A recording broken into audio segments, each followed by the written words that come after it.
It was a perfectly normal afternoon in the quiet cul-de-sac of Maple Grove Lane. Birds chirped, kids biked in loops on the sidewalk, and sunlight spilled through the maple leaves like a painting. Everything about it said ordinary until it didn't. From a second-floor window across the street, a teenager pressed her face to the glass, her phone trembling in her hand. Her eyes locked on a man crouched beside a gray junction box outside a single-family home, her neighbor's house.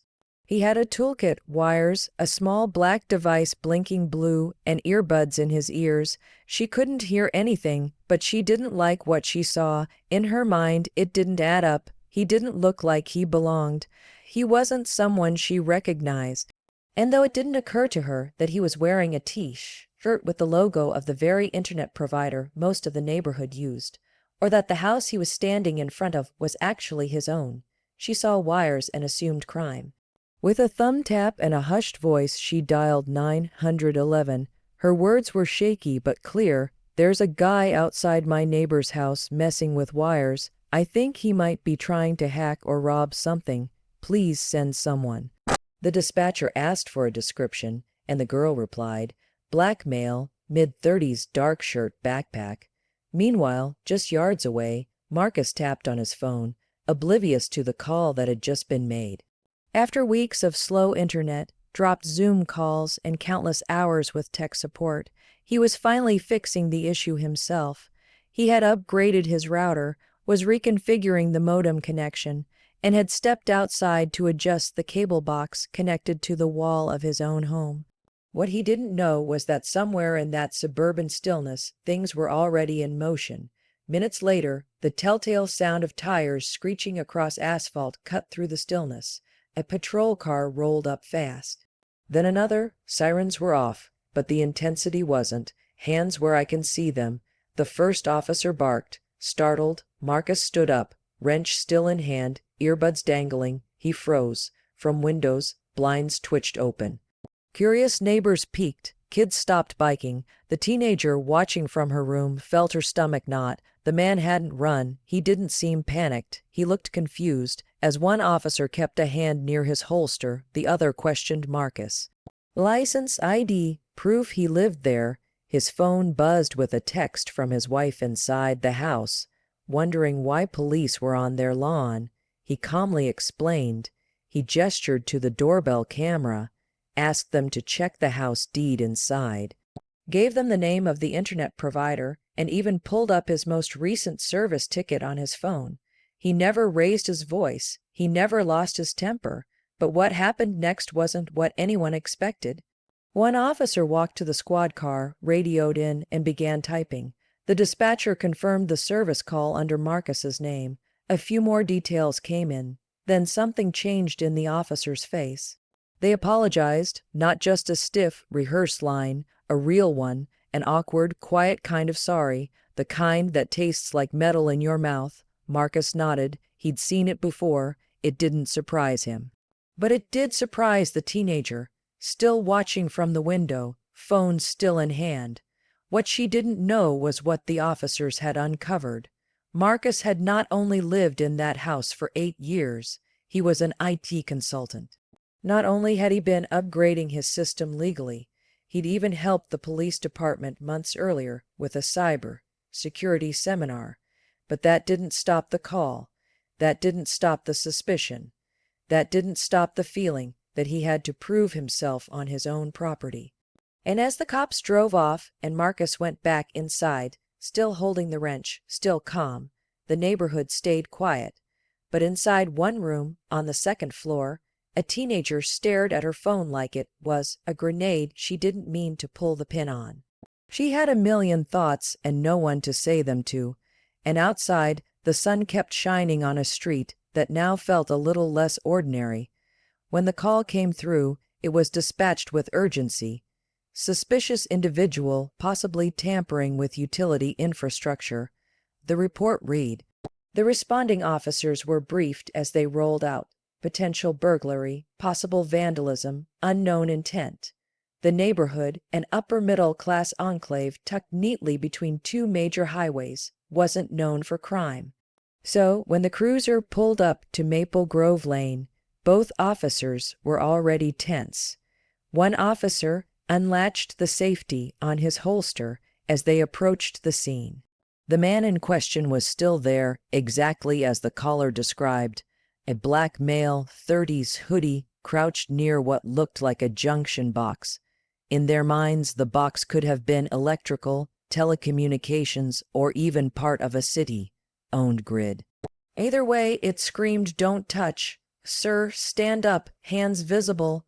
The man, startled, obeyed immediately. His name was Marcus, though they didn't know that yet. He didn't move fast, didn't talk back, didn't fidget. He slowly stood, holding up his hands, eyes wide with confusion rather than guilt.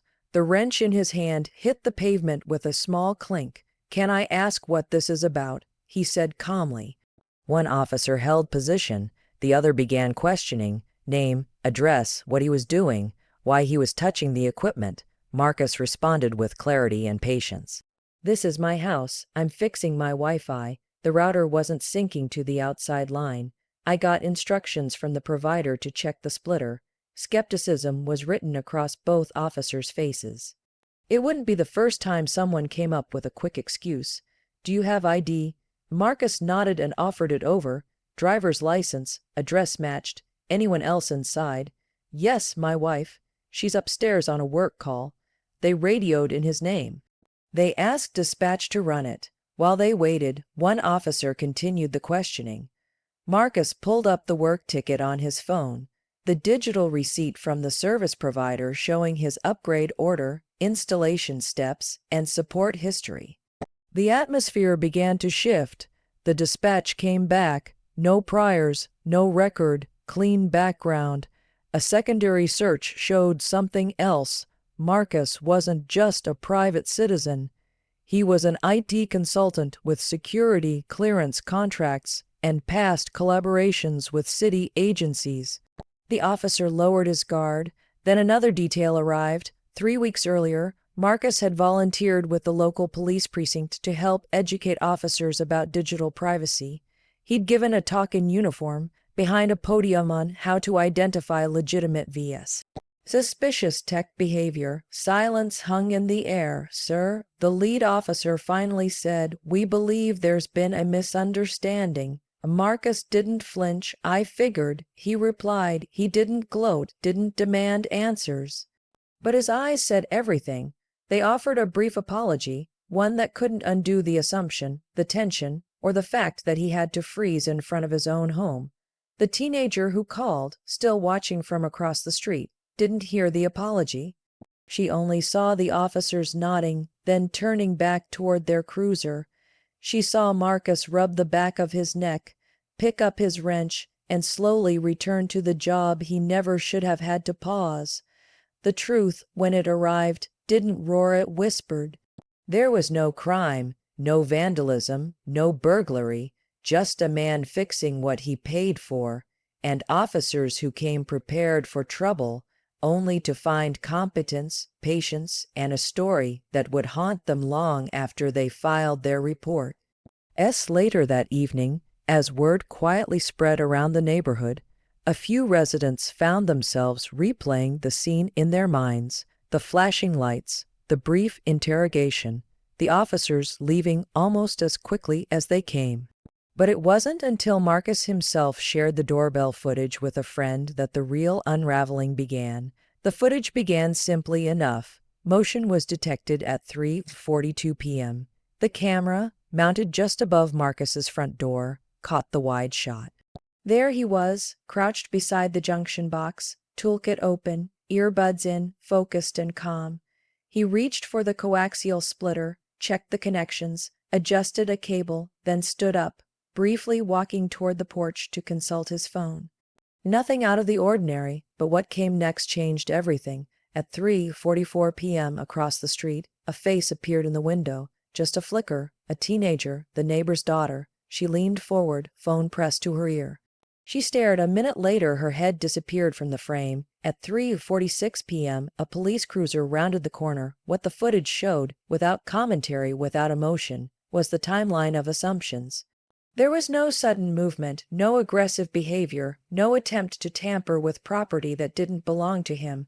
Marcus never even stepped off his own front lawn, and yet the response was immediate, forceful, and without question.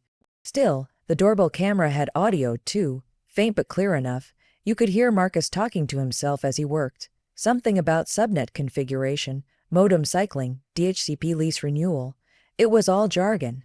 Tech speak, unmistakably the language of someone who knew what he was doing. But the truly eye-opening part came a few minutes later, after the officers had arrived. The video caught the whole exchange. From the moment they shouted for him to raise his hands, to the awkward shifting of their posture once they realized their mistake, the tone of voice, the clipped words, the sudden, quiet recalibration as the truth became undeniable.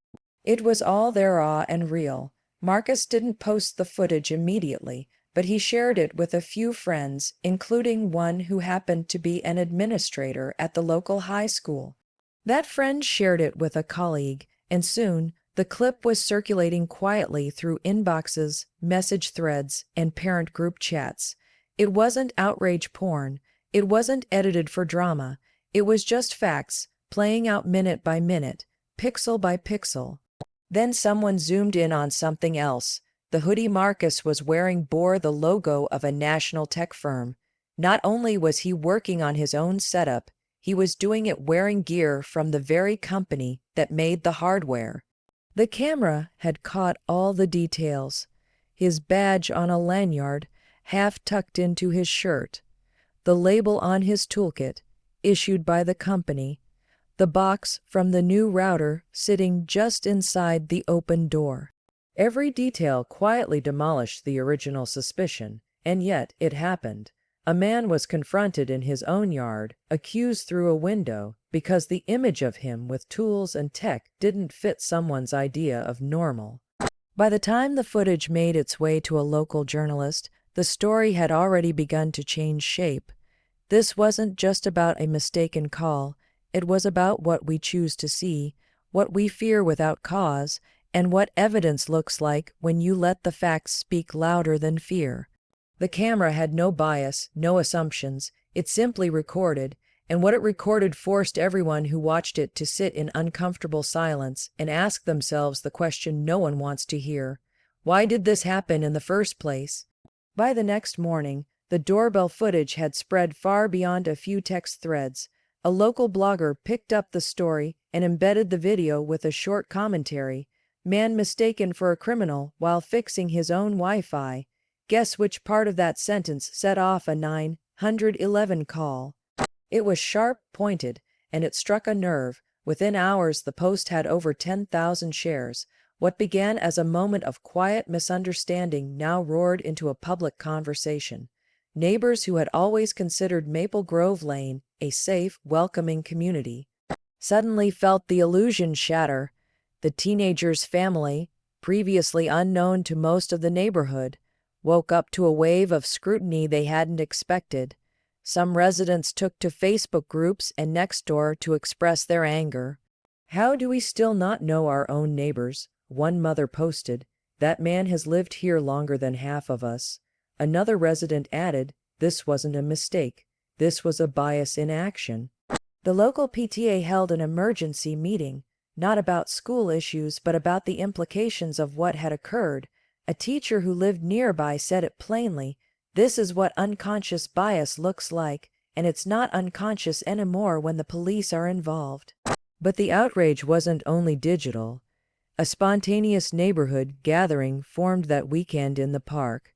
People brought signs. Some held simple messages like "He lives here," and "Neighbors not suspects." Others were more confrontational. "Call out the callers," and "Wi-Fi isn't a crime." Marcus, for his part, didn't attend. He remained quiet, watching the whirlwind from a distance. His silence didn't come from fear, but from fatigue. This wasn't the first time someone had assumed the worst about him, and he knew the pattern: shock, apology, outrage, then silence again. But this time felt different. His wife eventually released a short statement through a community group, clarifying a few facts. Yes, Marcus was working on their internet system. Yes, he lived in the home. Yes, he had ID. Yes, the police confirmed all of this within minutes. She didn't call for punishment, but she did ask for honesty. If a tech bag, a hoodie, and brown skin is all it takes to bring squad cars to your driveway, she wrote, then we need to rethink what safety actually means. That line was shared hundreds of times. Even local media picked it up. A city council member commented, "We must treat this as a teachable moment, but not at Marcus's expense." The teenager's parents released their own statement shortly afterward. It was defensive, hesitant, and clearly shaped by legal input. They expressed regret, but they also tried to explain, "Our daughter was trying to be vigilant. We taught her to report anything unusual. She truly thought she was helping." That explanation didn't sit well with everyone. One neighbor wrote back, "If a black man with a wrench is unusual, maybe it's not him that's the problem." Even the local police department weighed in, issuing a press release that read like a soft apology. "We responded to a call based on information received. Upon arrival, we confirmed the individual was a resident performing maintenance on his own property. No further action was taken." The language was cold, bureaucratic. It didn't address the deeper issue, and for many in the community, that omission felt like a second offense. So the outrage continued, not just because a mistake had been made, but because the structures around that mistake were so quick to deflect it. The call may have been placed by one person, but the consequences involved everyone. Conversations at the local coffee shop shifted. Parents began having hard talks with their kids about assumptions. A local pastor dedicated a Sunday sermon to the danger of snap judgments. And slowly, the quiet, privileged comfort of Maple Grove Lane cracked open, just wide enough to let in a new kind of awareness. An awareness many had never considered necessary until now. The story could have ended quietly. The call was made, the mistake was acknowledged, and technically no one was harmed. But that's not how it works. Not anymore. Not when the entire interaction is caught on high-definition video. Not when every second of that footage becomes a mirror held up to a country still wrestling with who gets the benefit of the doubt and who gets handcuffed without it. The clip of Marcus being approached by officers, unarmed, calm, and still forced to prove his innocence in his own yard, hit more than just a local nerve. By the end of the week, it had gone viral on national platforms. Social media didn't just share it, they dissected it, frame by frame. Commentary poured in from journalists, activists, lawyers, even tech influencers who recognized the exact equipment Marcus had been using. This man was fixing Wi-Fi, not building a bomb. One tweet read, "Still think unconscious bias isn't dangerous." Another said, a viral TikTok stitched together the 911 call transcript with the footage, followed by a blunt caption, "The most dangerous Wi-Fi upgrade in America." Major news outlets picked up the story. It wasn't just about Marcus anymore, it was about the pattern, the endless cycle of mistaken identity, overreaction, and public apology. The story echoed others before it: men delivering packages, teens knocking on the wrong doors, workers inspecting homes, all misread as threats for no reason other than how they looked or where they were standing. But what made Marcus's story different was the clarity. The facts were so obvious, so unambiguous, that no one could spin it.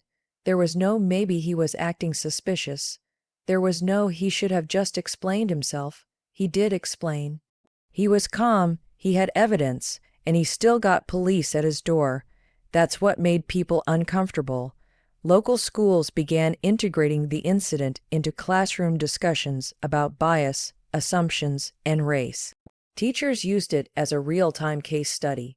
In one civics class, students debated whether the teenager had been doing the right thing or had just internalized dangerous stereotypes. It wasn't about blame. It was about unpacking why the situation happened at all. Some kids defended her, some didn't, but all of them were talking. The city council hosted a town hall, originally meant to cover zoning ordinances. now quickly repurposed to address the elephant in the room. Residents lined up to speak, some offered support, others vented anger, and a few bravely admitted their own complicity. "I've done it too," one elderly man said. "I've looked at someone and assumed they didn't belong. I never called the cops, but the thought crossed my mind, and now I see how wrong that is." For Marcus, all of this attention felt surreal. He hadn't planned on being a headline. He didn't want to be a symbol, but in the days following, when people began knocking on his door, not police, but neighbors with questions, apologies, sometimes just silence, he realized the story wasn't his to bury. He was asked to speak at a community forum. At first, he declined, then he said yes. He didn't come with anger, he came with facts, with measured words, with a simple question: what made me look suspicious? No one had an answer. That silence echoed louder than any siren. It forced the community, not just Maple Grove Lane but far beyond, to stop pointing fingers and start looking inward. It wasn't just about a call or a mistake. It was about a system of gut instincts trained over years by media, culture, and silence. The question Marcus posed didn't demand a reply, it demanded reflection, and for the first time, people really sat with it.